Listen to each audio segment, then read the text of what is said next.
AQI એટલે કે air quality index તે શ્વાસ દ્વારા ફેફસા સુધી પહોંચતી આપણી આસપાસની હવાનો રિપોર્ટ કાર્ડ છે.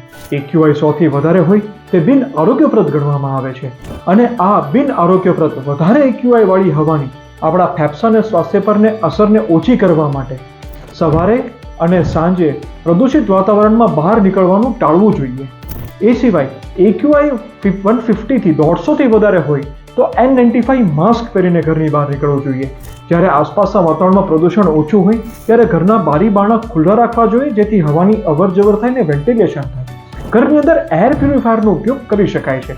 આ સિવાય ઘરમાં પોતા મારવા જોઈએ અને ઝાડુ ના લગાવવા જોઈએ, જેથી ડસ્ટ વગેરે ના ઉડે. જો તમને ફેફસાની કે તે સંબંધી કોઈ બીમારી હોય ને ઇન્હેલર દવાઓ કે અન્ય દવાઓ ચાલતી હોય તો તેનું નિયમિત રીતે સેવન કરવું જોઈએ અને રોગના લક્ષણ વધતા પલ્મોનોલોજિસ્ટની સલાહ લેવી જોઈએ.